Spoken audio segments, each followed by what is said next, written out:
Hello everyone, कैसे हो आप सभी। मैं विक्रम और आज 23 नंबर की क्लास में आपका बहुत बहुत स्वागत है। आज हम अंतःस्रावी और बाह्यस्रावी ग्रंथियों के बारे में यहाँ से पढ़ने वाले हैं और बहुत ही इंपॉर्टेंट क्वेश्चनों को हम यहाँ से पढ़ने वाले हैं। आप वीडियो के एंड तक बने रहिएगा जिससे कि टॉपिक से रिलेटिव मैं सभी बातों को बहुत आसान वे में आपको समझा सकूँ। और दोस्तों, यदि आपने टॉपिक से रिलेटिव यदि आपने अभी तक पीडीएफ्स को नहीं प्राप्त किया है तो डिस्क्रिप्शन बॉक्स में पीडीएफ का लिंक दिया गया है। आप वहां से टॉपिक से रिलेटिव पीडीएफ को भी प्राप्त कर सकते हैं। और अब तक हमने 22 क्लासों को पूरा कर चुके हैं। अभी तक आपने उन 22 क्लासों को नहीं देखा है तो आप प्लेलिस्ट को चेक करें। प्लेलिस्ट को विजिट करके आप वहां से क्रम दर क्रम सभी वीडियोस को देखिएगा जिससे कि आप साइंस को बेहतर तरीके से सीख पाएंगे। चलिए दोस्तों, आज हम जो क्वेश्चंस को पढ़ने वाले हैं उन क्वेश्चन की ओर बढ़ते हैं। जैसा कि आपको 1 नंबर का क्वेश्चन स्क्रीन से दिखाई दे रहा होगा कि कौन सा अंग एक ग्रंथि नहीं है, कौन सा अंग एक ग्रंथि नहीं है, उसके बारे में हमें यहाँ से जानना था। तो सबसे पहले तो हमें यहाँ से ये पढ़ना होगा कि जो ग्रंथियाँ होती हैं, ग्रंथियाँ क्या होती हैं। देखो, हमारे शरीर के कुछ ऐसे पार्ट्स होते हैं जो किसी ना किसी रस का स्राव करते हैं। हमारे शरीर में कुछ ऐसे पार्ट्स होते हैं जो किसी ना किसी रस का स्राव करते हैं।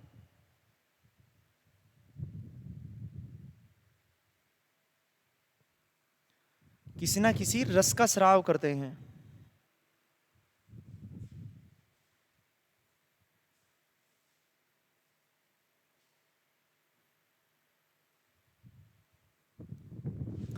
कुछ ऐसे पार्ट्स होते हैं जो किसी ना किसी रस का स्राव करते हैं।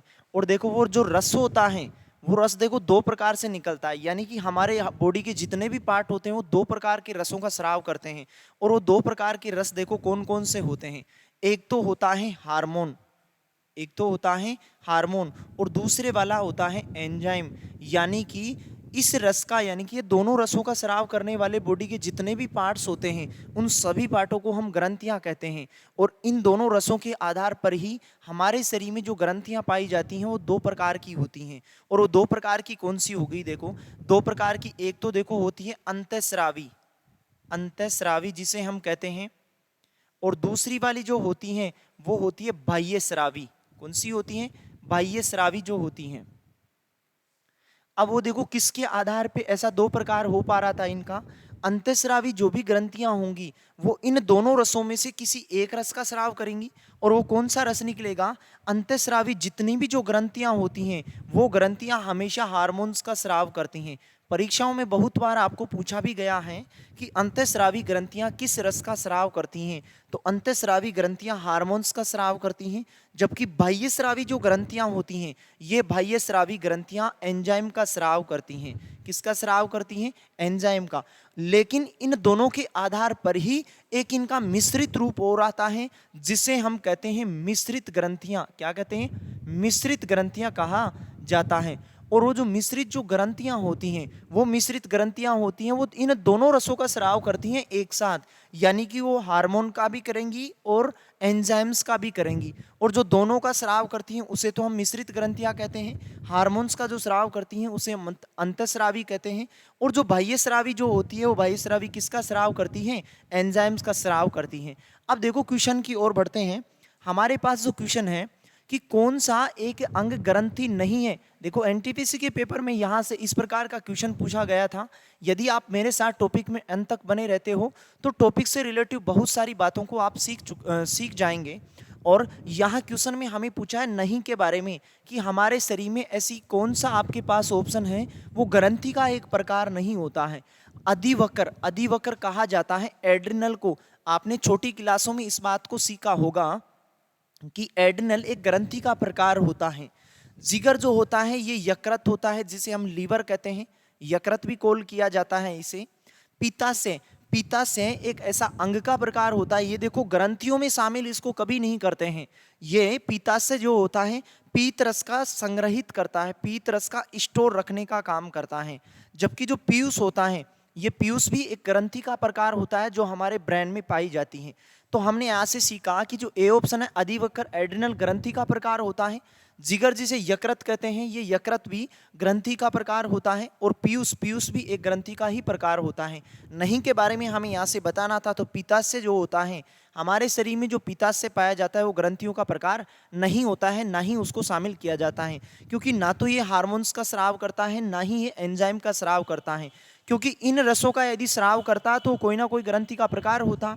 चलिए तो अगले क्वेश्चन की ओर बढ़ते हैं।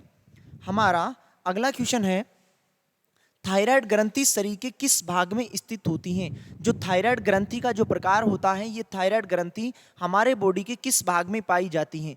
जो थायराइड जो ग्रंथि होती है वो हमारे गले में पाई जाती हैं। कहाँ पाई जाती है? गले में पाई जाती हैं। और यदि इसका एक्स्ट्रा बात यदि हमें जानना हो तो ये थायराइड जो ग्रंथि होती है हमारे गले में एच आकार की होती हैं। कैसी होती हैं? एच आकार की होती हैं। और यदि आपको क्वेश्चन इस प्रकार से पूछा जाए कि ऐसी कौन सी ग्रंथि होती है जिसका आकार अंग्रेजी के एच लेटर के समान होता है, तो आप अपना सही जवाब बता सकते हैं थायराइड। और जो थायराइड जो ग्रंथि होती है वो कहाँ पाई जाती है? गले में। लेकिन इस थायराइड ग्रंथि के साथ ही दूसरी ग्रंथि और पाई जाती है जिसे हम पैराथायराइड कहा जाता है, जिसे हम पैराथायराइड कहते हैं। क्या कहते हैं? पैराथायराइड। और इसी का दूसरा नाम होता है पैराआउटू। क्या होता है? पैराआउटू इसी का दूसरा नाम होता है। और ये दोनों की दोनों ग्रंथियां एक साथ गले में पाई जाती हैं। और जो पैराथायराइड जो ग्रंथि होती है, ये जो थायराइड ग्रंथि होती है इसके कोने पर यहाँ पाई जाती है। यानी कि संख्या से संबंधित यदि आपसे बात पूछी जाती है परीक्षाओं में कि पैराथायराइड या पैराआउटू ग्रंथि की संख्या कितनी होती है, तो आप संख्या में बता सकते हैं कि पैराथायराइड या पैराआउटू जो ग्रंथि होती हैं वो संख्या में 4 होती हैं, जो थायराइड ग्रंथि के ऊपर कोनों पर पाई जाती हैं। तो आप यहाँ से जान पाए होंगे कि थायराइड ग्रंथि हमारे शरीर के किस भाग में स्थित होती हैं। तो किस भाग में स्थित होती हैं? गले में स्थित होती हैं। दूसरे नंबर का जो क्वेश्चन है उसका सही जवाब होता क्या? बी हमारा सही जवाब होता। चलिए तो अगला क्वेश्चन हमारे पास है, निम्न में से कौन सी अंतःस्रावी ग्रंथि गर्दन में पाई जाती है? अंतःस्रावी ग्रंथि के बारे में यहाँ से पूछा। तो अभी देखो, यदि आप मेरे साथ टॉपिक में शुरू से बने हुए होंगे तो हमने ऐसे जाना है कि ग्रंथियाँ 2 प्रकार की होती हैं। कितने प्रकार की होती हैं? 2 प्रकार की, मुख्यतः 2 प्रकार की होती हैं। एक इसका तीसरा रूप और होता है जो इन दोनों का मिक्स रूप होता है। एक को तो हम कहते हैं कौन सी? बाह्यस्रावी, बाह्यस्रावी ग्रंथि कहते हैं। और दूसरी वाली को कहते हैं क्या? अंतःस्रावी कहते हैं। क्या कहते हैं? अंतःस्रावी कहते हैं। अब जो बाह्यस्रावी ग्रंथियां आती हैं इनके उदाहरण कौन कौन से हो सकते हैं? हमारे शरीर में जो पसीने की जो ग्रंथियां होती हैं उन पसीने की ग्रंथियों को भी हम बाह्यस्रावी ग्रंथियों में शामिल करते हैं, क्योंकि पसीने के द्वारा एंजाइम का स्राव होता है। और वो एंजाइम का प्रकार भी होता है लाइसोजाइम, जो हानिकारक जीवाणुओं को भी मारता है। जैसे आपके पसीना बॉडी पे आता है तो यदि उस पसीने के संपर्क में कोई छोटा मोटा कीट पतंग आया होगा तो उसकी मृत्यु हो जाती है। वो इसी कारण हो जाती है क्योंकि हमारे पसीने में लाइसोजाइम एंजाइम पाया जाता है और वो लाइसोजाइम एंजाइम उस हानिकारक जीवाणुओं को मार देता है। दूसरी वाली यदि हम इसको उदाहरण लें तो दूसरी वाला उदाहरण होता है इसका क्या? आंसू ग्रंथि, जिसे हम लेक्राइमल ग्रंथि भी कहते हैं। ये ग्रंथि भी बाह्यस्रावी ग्रंथियों में शामिल की जाती है। नेक्स्ट यदि हम बात करें तो यहाँ होता है यकृत। यकृत जो ग्रंथि होती है वो भी कौन सी होती है? बाह्यस्रावी ग्रंथियों में शामिल किया जाता है। तो ऐसे उदाहरण होते हैं बाह्यस्रावी के। और अंतःस्रावी ग्रंथियों के उदाहरण होते हैं, जैसे हम मस्तिष्क से लेके चलें तो मस्तिष्क में एक होती है कौन सी? हाइपोथैलेमस। कौन सी होती है? हाइपोथैलेमस होती है। मस्तिष्क में होती है कौन सी? हाइपोथैलेमस होती है, हाइपोथैलेमस।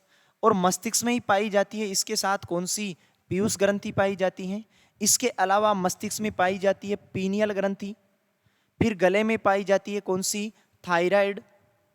फिर इस थायराइड के साथ ही पाई जाती है कौन सी? Parathyroid, parathyroid. फिर हमारे सीने में पाई जाती है जिसे हम कहते हैं क्या? थाइमस ग्रंथि। कौन सी ग्रंथि कहते हैं? थाइमस ग्रंथि कहते हैं। ये थाइमस ग्रंथि भी कहाँ पाई जाती है? सीने में पाई जाती है। फिर हमारे पास होती है एड्रिनल ग्रंथि। ये एड्रिनल ग्रंथि दोनों किडनियों के ऊपर 2 पाई जाती है, यानी कि संख्याओं से संबंधित यदि क्वेश्चन पूछा जाता है तो एड्रिनल ग्रंथि संख्याओं में 2 होती हैं। इनके बारे में हमने पढ़ा है कि हाइपोथैलेमस, पीयूष और पीनियल, ये तीनों की तीनों जो ग्रंथियां होती हैं ये तीनों ग्रंथियां हमारे ब्रेन में पाई जाती हैं। थायराइड और पैराथायराइड दोनों ग्रंथियां गले में पाई जाती हैं। थाइमस जो होती है हमारे सीने में पाई जाती हैं और एड्रिनल जो ग्रंथि होती हैं, ये एड्रिनल ग्रंथि हमारे किडनी के ऊपर पाई जाती हैं। चलिए तो अब आते हैं क्वेश्चन की तरफ। हमें यहाँ से बताना था कि कौन सी अंतःस्रावी ग्रंथि गले में पाई जाती हैं। तो देखो गले में दो ग्रंथि पाई जाती है, एक तो थायराइड और एक पैराथायराइड होती हैं। दोनों में से कोई आपके पास एक ऑप्शन में होगा, लेकिन जो थायराइड ग्रंथि जो होती हैं, इस थायराइड ग्रंथि का दूसरा नाम होता है आउटू ग्रंथि और पैराथायराइड का दूसरा नाम होता है पैरा आउटू। तो कोई सा आपको एक ऑप्शन में यहाँ से मिल पा रहा होगा, तो हमारा यहाँ से सही जवाब होता सी, हमारा सही जवाब होता कि आउटू, यानी कि थायराइड जो ग्रंथि होती है, ये थायराइड ग्रंथि गले में स्थित होती है। गला कह सकता है या गर्दन कह सकता है। देखो रेलवे की एग्जाम में यहाँ से क्वेश्चन पूछा गया था 2012 में, दोबारा कहीं आपके दोबारा या ये किसी ना किसी एग्जाम में फिर से पूछा जा सकता है। तो चलिए तो अगले क्वेश्चन की ओर बढ़ते हैं। हमारा अगला क्वेश्चन है, दुग्धजनक हार्मोन का स्राव कहाँ पर होता है? दुग्धजनक हार्मोन का स्राव कहाँ पर होता है? तो देखो दुग्धजनक जो हार्मोन होता है वो स्राव होता है कहाँ से? पीयूष ग्रंथि से। कहाँ से होता है? पीयूष ग्रंथि, यानी कि उसको पीयूष ग्रंथि कंट्रोल रखने का काम करती है। और यदि हम ऐसे पूछें, यदि हमारे को क्वेश्चन में ऐसे पूछा जाए कि दूध का स्राव कहाँ होता है, तो स्तन ग्रंथियों से होता है। कहाँ से होता है? स्तन ग्रंथियों से होता है। और इन स्तन ग्रंथियों को शामिल किया जाता है किसमें? बाह्य स्रावी ग्रंथियों में। किनमें शामिल किया जाता है? बाह्य स्रावी ग्रंथियों में। और इस दुग्ध ग्रंथि को नियंत्रण रखने का काम करती है कौन सी? पीयूष रखने का काम करती है। तो आपका सही जवाब यहाँ से होता कि दुग्धजनक हार्मोन का स्राव कहाँ पर होता है? तो पीयूष ग्रंथि में होता है। सही जवाब हमारा यहाँ से डी होता। चलिए तो अगले क्वेश्चन की ओर बढ़ते हैं। हमारा अगला क्वेश्चन है, पीयूष ग्रंथि शरीर के किस स्थान पर होती हैं? देखो इस प्रकार का क्वेश्चन विद्युत हेल्पर की एग्जाम में 2019 में ये पूछा गया था। बहुत ही इजी क्वेश्चन है। यदि आप मेरे साथ लेक्चर में शुरू से बने हुए होंगे तो आप जान ही पाए होंगे कि पीयूष ग्रंथि कहाँ स्थित होती है। तो आपका यहाँ से सही जवाब होता कि पीयूष ग्रंथि मस्तिष्क के आधार में या मस्तिष्क में स्थित होती हैं। इससे रिलेटिव मस्तिष्क में देखो दो ग्रंथियां और पाई जाती हैं, एक होती है हाइपोथैलेमस और एक होती है पीनियल ग्रंथि। वो दोनों की दोनों ग्रंथियां भी मस्तिष्क में ही पाई जाती हैं। और तीसरी ग्रंथि होती है पीयूष, जो भी कहाँ पाई जाती है? हमारे मस्तिष्क में पाई जाती हैं। दोस्तों आपको बता दूं, यदि आपने टॉपिक से रिलेटिव पीडीएफ्स को अभी तक आपने नहीं प्राप्त किया है तो डिस्क्रिप्शन बॉक्स में पीडीएफ का लिंक दिया गया है। आप वहां से सभी टॉपिकों की पीडीएफ आप प्राप्त कर सकते हैं। और यदि आप लेक्चर में आज नए बने हुए हैं तो हमारे चैनल को सब्सक्राइब कीजिएगा। काम यदि हमारा पसंद आए तो वीडियो को लाइक शेयर भी कर सकते हैं आप। चलिए तो अगले क्वेश्चन की ओर बढ़ते हैं। हमारा अगला क्वेश्चन है कि मानव हाइपोथैलेमस ग्रंथि होती है। मानव में जो हाइपोथैलेमस जो ग्रंथि होती है, खालिस्तान दिया गया था, होती हैं। ये देखो इस प्रकार का क्वेश्चन आपको रेलवे की एग्जाम एनटीपीसी में देखने को मिला था। ऐसा ही क्वेश्चन आपको दोबारा से कहीं क्वेश्चन एग्जाम में देखने को मिल सकता है। तो क्वेश्चन को आप प्रॉपर तरीके से देखें और वीडियो में शुरू से एंड तक बने रहिएगा, जिससे कि आपको ये मालूम हो सके कि मॉडरेट तरीके से एग्जाम में क्वेश्चन किस प्रकार से पूछे गए हैं। क्योंकि मैं किसी भी टॉपिक को आपको यदि पढ़ाता हूँ उससे पहले सभी मॉडरेट क्वेश्चनों को यहाँ से शामिल करते हैं हम। तो हाइपोथैलेमस कहाँ स्थित होती है? तो हाइपोथैलेमस कहाँ स्थित होती है? मस्तिष्क में होती है। यदि आप मेरे साथ लेक्चर में शुरू से बने हुए हैं तो आप इस बात को जान ही पाए होंगे कि हाइपोथैलेमस एक ब्रेन का पार्ट होता है जो ग्रंथि की तरह कार्य करता है और वो ब्रेन में स्थित होता है। चलिए तो अगले क्वेश्चन की ओर बढ़ते हैं। हमारा अगला क्वेश्चन है, निम्न में से कौन सी दोनों बहिस्रावी ग्रंथि और अंतःस्रावी ग्रंथि के रूप में कार्य नहीं करती है? कौन सा ऐसा प्रकार है आपके पास ऑप्शनों में जो बाह्यस्रावी और अंतःस्रावी ग्रंथि के रूप में व्यवहार नहीं करता है? एसएससी 10+2 में यहाँ से इस प्रकार का क्वेश्चन पूछा गया था। तो देखो पीयूष ग्रंथि, पीयूष जो ग्रंथि होती है वो अंतःस्रावी ग्रंथियों में शामिल की जाती है। और जो आपके पास बाकी जो ऑप्शन मिले हुए हैं, जैसे अग्नाशय मिला हुआ आपके पास ऑप्शन में, वर्षण मिला हुआ है, अंडाशय मिला हुआ है। देखो इन दोनों को मैं एक वर्ड में लिख देता हूं इधर, जनन ग्रंथियां। जितनी भी हमारे शरीर में जनन जो ग्रंथियां होती हैं, ये जनन ग्रंथियां बहिस्रावी और अंतःस्रावी ग्रंथि दोनों में शामिल की जाती हैं। कहने का मतलब ये मिश्रित ग्रंथियों के प्रकार होते हैं। और जो अग्नाशय होता है ये अग्नाशय भी मिश्रित ग्रंथियों का ही प्रकार होता है।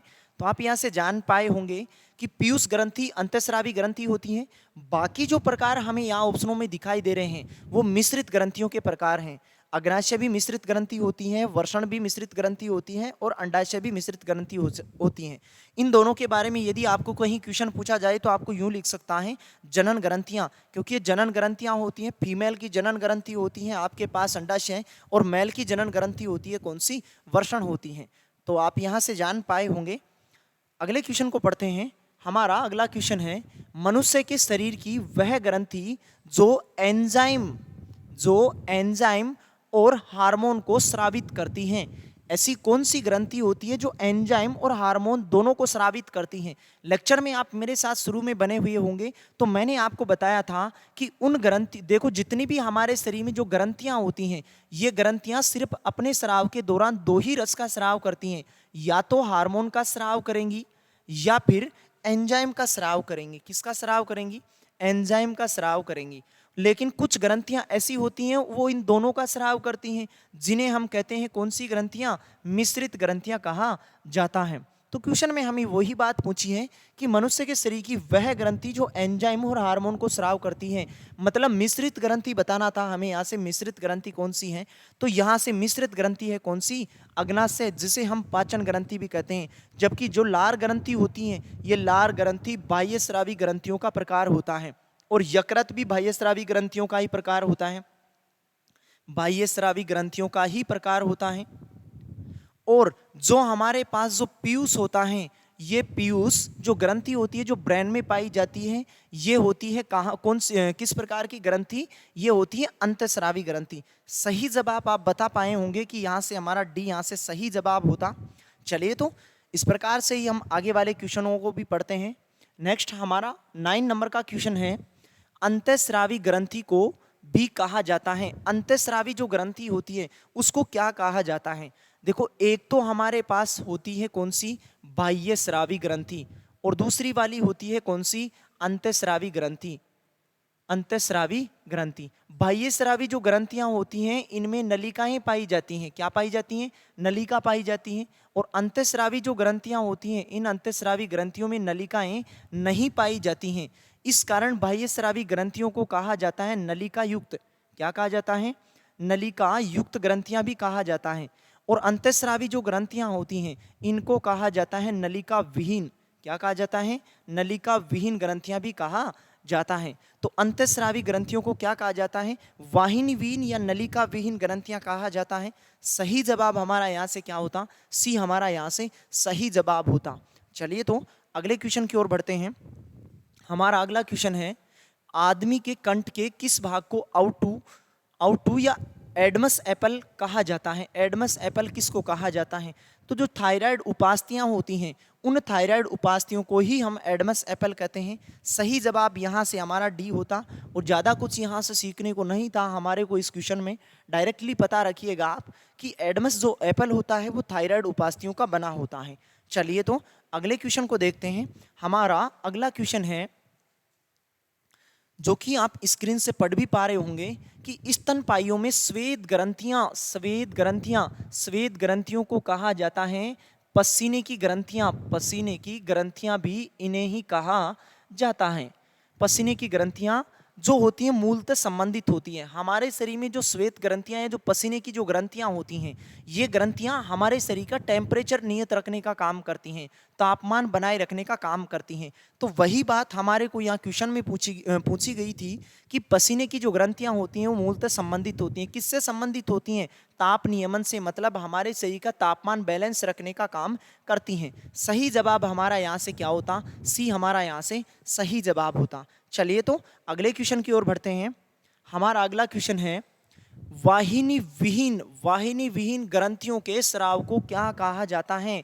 अभी हमने पढ़ा था कि जो ग्रंथियों के दो प्रकार हम जान चुके हैं, एक तो होती है अंतःस्रावी ग्रंथि, एक होती है बाह्यस्रावी ग्रंथि। बाह्यस्रावी ग्रंथियों में नलिकाएं पाई जाती हैं। क्या पाई जाती हैं, नलिका पाई जाती हैं। लेकिन अंतःस्रावी जो ग्रंथियां होती हैं, इन अंतःस्रावी ग्रंथियों में नलिकाएं नहीं पाई जाती हैं। और नलिकाएं नहीं पाई जाने के कारण इनको कहते हैं क्या, इनको कहा जाता है नलिका विहीन। क्या कहा जाता है, नलिका विहीन। जबकि बाह्यस्रावी जो ग्रंथियां होती हैं, इन बाह्यस्रावी ग्रंथियों को कहा जाता है नलिका युक्त।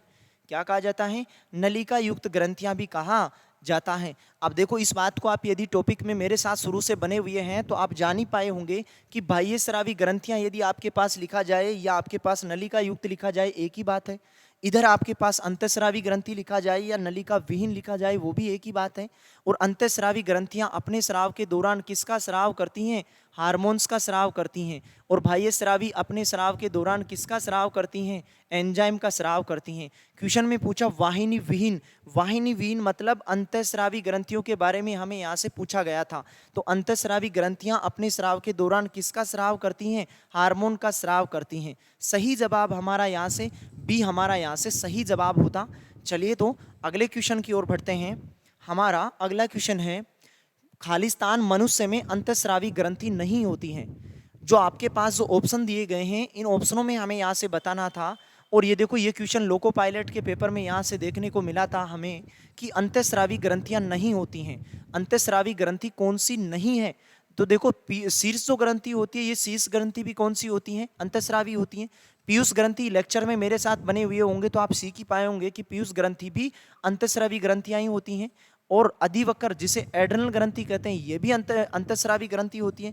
लेकिन जो यकृत जो ग्रंथि होती हैं ये यकृत ग्रंथि किस में शामिल की जाती हैं? बाह्य स्रावी ग्रंथियों में शामिल किया जाता है। तो इस प्रकार हमारा सही जवाब यहाँ से क्या होता कि अंतःस्रावी ग्रंथि कौन सी नहीं है? डी ऑप्शन में जो लिखा है यकृत, वो हमारा यहाँ से सही जवाब होता। ऐसे ही इसी प्रकार से टॉपिकों में क्वेश्चन पूछे जाते हैं। देखो मॉडरेट क्वेश्चन है, लोको पायलट के पेपर में यहाँ से क्वेश्चन हमें देखने को मिला था। सही जवाब आप बता ही पाए होंगे। अगला क्वेश्चन है हमारा, अगला क्वेश्चन है मानव शरीर में पिट्यूटरी ग्रंथि कहाँ स्थित होती है? पिट्यूटरी ग्रंथि का मतलब होता है पीयूष ग्रंथि। और पीयूष ग्रंथि कहाँ पाई जाती है? मस्तिष्क में पाई जाती है, ऐसा आप जान चुके हैं। सही जवाब हमारा यहाँ से क्या होता? बी होता। और मस्तिष्क में दो ग्रंथि और पाई जाती हैं, एक जिसे हम पीनियल कहते हैं, नेक्स्ट जिसे हम हाइपोथैलेमस कहते हैं। हमारे ब्रेन में कुल 3 ग्रंथियाँ पाई जाती हैं, हाइपोथैलेमस, पीनियल और पीयूष, तीनों का आप ध्यान रखिएगा। अगला क्वेश्चन है 15 नंबर का, निम्नलिखित में से कौन सी ग्रंथि मानवों में शारीरिक विकास को विनियमित करने वाला हार्मोन स्रावित करती है? कुल मिला के ये बात बतानी है हमें यहाँ से कि ऐसी कौन सी ग्रंथि होती है जो हमारे विकास को कंट्रोल रखने का काम करती है। तो देखो ये लास्ट टाइम दिल्ली पुलिस का जो पेपर लगा था उस दिल्ली पुलिस के पेपर में यहाँ से हमें क्वेश्चन देखने को मिला था कि ऐसी कौन सी ग्रंथि होती है जो मनुष्य के विकास को विनियमित करने का कार्य करती है। तो कौन सी होती है वो ग्रंथि? वो ग्रंथि होती है हमारे पास कौन सी? थाइमस ग्रंथि, जो कहाँ पाई जाती है? हमारे सीने में पाई जाती हैं। और ये एक ऐसी ग्रंथि होती है, बचपन में इसका आकार बड़ा होता है और वयस्क अवस्था में जैसे जैसे हम वृद्धावस्था की ओर बढ़ते हुए चले जाते हैं इसका आकार धीरे धीरे इसका आकार कम होता हुआ चला जाता है। और बुढ़ापे में लास्ट में ऐसी स्थिति होती है, बुढ़ापे में इसका आकार, या हम ऐसे कह सकते हैं कि ये थाइमस ग्रंथि जो होती हैं वो पूर्ण रूप से लुप्त हो चुकी होती हैं। तो आप सही जवाब यहाँ से बता ही पाए होंगे। नेक्स्ट अगला है, निम्नलिखित में से मनुष्य के शरीर में पाई जाने वाली कौन सी ग्रंथि वाहिनी विहीन है? वाहिनी विहीन। और वाहिनी विहीन का मतलब आप जान चुके हैं कि अंतःस्रावी ग्रंथि जिनमें नलिकाएं नहीं पाई जाती हैं, अंतःस्रावी ग्रंथि। तो हमें यहाँ से ऑप्शनों में अंतःस्रावी ग्रंथियों के बारे में बताना था। तो इस प्रकार आपको सही जवाब मिल ही गया होगा कि सी हमारा यहाँ से सही जवाब होता कि अंतःस्रावी जो ग्रंथियाँ होती हैं इन्हें हम वाहिनी विहीन ग्रंथियाँ भी कहा जाता है। चलिए तो अगले क्वेश्चन की ओर बढ़ते हैं। हमारा अगला क्वेश्चन है, इनमें कौन सी अंतःस्रावी ग्रंथि नहीं है?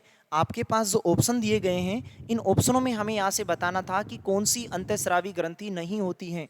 तो देखो एड्रिनल और पिट्यूटरी और थायराइड ये तीनों की तीनों ग्रंथियां अंतःस्रावी ग्रंथियों में शामिल की जाती हैं। टॉपिक में मेरे साथ शुरू से बने हुए होंगे तो आप जान ही पाए होंगे इस बात को कि ये तीनों की तीनों ग्रंथियां अंतःस्रावी ग्रंथियां होती हैं। लेकिन जो हमारा लीवर जो यकृत होता है इस यकृत को बाह्य स्रावी ग्रंथियों में शामिल किया जाता है। कहाँ शामिल किया जाता है? बाह्य स्रावी ग्रंथियों में शामिल किया जाता है। तो हमारा यहाँ से सही जवाब होता डी होता, क्योंकि नहीं वाला पूछा है हमारा। तो 17वें नंबर के क्वेश्चन का सही जवाब होता डी। आप यहाँ से जान ही पाए होंगे, बहुत अच्छे वे में आप इस बात को सीख भी पाए होंगे। अगले क्वेश्चनों को भी हम देखते हैं इसी प्रकार से। अगला क्वेश्चन है, मानव शरीर की सबसे बड़ी मिश्रित ग्रंथि कौन सी होती है? सबसे बड़ी होनी चाहिए लेकिन वो मिश्रित होनी चाहिए। आपको यदि क्वेश्चन ऐसे पूछा जाता है ना, सबसे बड़ी ग्रंथि कौन सी होती है, मानव शरीर की सबसे बड़ी ग्रंथि होती है कौन सी, यकृत। लेकिन वहां क्वेश्चन में हमें ऐसे पूछा गया है कि सबसे बड़ी ग्रंथि होनी चाहिए, लेकिन वो प्रकार होना चाहिए किसका, मिश्रित का। तो मिश्रित ग्रंथियों में सबसे बड़ी ग्रंथि होती है कौन सी, अग्नाशय होती है। सही जवाब हमारा कौन सा होता, सी हमारा यहाँ से सही जवाब होता। मानव शरीर की सबसे बड़ी ग्रंथि होती है कौन सी, यकृत होती है। और मनुष्य के शरीर की सबसे छोटी ग्रंथि की बारे में बात की जाए तो मनुष्य के शरीर की सबसे छोटी ग्रंथि होती है कौन सी, पीयूष ग्रंथि होती है। ये कैसी होती है, सबसे छोटी होती हैं। और जो यकृत होता है, यकृत सबसे बड़ी ग्रंथि होती है। और यदि क्वेश्चन ऐसे पूछा जाए ना कि मनुष्य के शरीर का सबसे बड़ा अंग कौन सा होता है, तो मनुष्य के शरीर का सबसे बड़ा अंग भी कौन सा होता है, यकृत। लेकिन वो भार के आधार पे होता है और क्षेत्रफल के आधार पे हमारे शरीर का सबसे बड़ा अंग होता है त्वचा। चलिए तो अगले क्वेश्चन को देखते हैं। हमारा अगला क्वेश्चन है, स्तनपायी में सबसे बड़ी ग्रंथि कौन सी होती है, कौन सी सबसे बड़ी ग्रंथि होती है। देखो इस प्रकार का क्वेश्चन राजस्थान पुलिस 2017 और रेलवे ग्रुप डी 2018 दोनों ही पेपरों में यहाँ से हमें क्वेश्चन देखने को मिला था कि स्तनपायी में सबसे बड़ी ग्रंथि कौन सी होती है। तो सबसे बड़ी ग्रंथि कौन सी होती है, यकृत। और यदि छोटी के बारे में यदि आपसे बातें की जाती हैं तो छोटी ग्रंथि होती है कौन सी, पीयूष ग्रंथि होती है। सही जवाब तक आप पहुंच ही पाए होंगे। इसी प्रकार अगले क्वेश्चन की ओर बढ़ते हैं, जो आज की सीरीज का अंतिम क्वेश्चन है। शरीर की सबसे बड़ी अंतःस्रावी ग्रंथि निम्न में से कौन सी है। क्वेश्चन वही है, देखो पीछे वाला क्वेश्चन भी आपने देखा होगा। पीछे वाला क्वेश्चन है स्तनपायी में सबसे बड़ी ग्रंथि कौन सी होती है, लेकिन हमने यकृत बताया। और यकृत कौन सी ग्रंथियों में शामिल किया जाता है, बाह्य स्रावी ग्रंथियों में शामिल किया जाता है। लेकिन इस क्वेश्चन में हमें यहाँ से पूछा कि शरीर की सबसे बड़ी अंतःस्रावी ग्रंथि, शरीर की सबसे बड़ी ग्रंथि होनी चाहिए लेकिन वो अंतःस्रावी ग्रंथि होनी चाहिए। तो शरीर की सबसे बड़ी अंतःस्रावी ग्रंथि होती है कौन सी, थायराइड। और इस थायराइड को हम क्या कहते हैं, आउटू ग्रंथि कहते हैं। सही जवाब हमारा क्या होता है यहाँ से, ए हमारा यहाँ से सही जवाब होता। इसी प्रकार आप मेरे साथ रोजाना 10 बजे क्लास में जुड़े रहिएगा और सभी टॉपिकों को हम इसी प्रकार इंपॉर्टेंट क्वेश्चनों के साथ हम यहाँ से सीखने वाले हैं। तो आप टॉपिक से रिलेटिव बहुत सी बातों को आप सीख ही चुके होंगे। इसका नेक्स्ट पार्ट कल रात 10 बजे फिर से मैं आपके सामने आने वाला हूं और उस नेक्स्ट पार्ट में हम डिस्कस करने वाले हैं इसी प्रकार के क्वेश्चनों का। दोस्तों आपको फिर से बता दूं, यदि आपने टॉपिक से रिलेटिव पीडीएफ्स को अभी प्राप्त नहीं किया है तो आप पीडीएफ्स को भी प्राप्त कर सकते हैं। डिस्क्रिप्शन बॉक्स में आपको पीडीएफ का लिंक दिया गया है। उस पीडीएफ के लिंक के माध्यम से आप इन जो जितने भी हम आगामी आने वाले दिनों में टॉपिक्स को पढ़ने वाले हैं या पीछे हमने टॉपिक्स को पढ़ा है, उन सभी टॉपिकों की पीडीएफ आप एक साथ प्राप्त कर सकते हैं, जिसका लिंक आपको डिस्क्रिप्शन बॉक्स में मिल जाएगा। चलिए दोस्तों आज के लिए इतना ही। अब नेक्स्ट वीडियो में फिर से मुलाकात होगी। तब तक के लिए आपका धन्यवाद।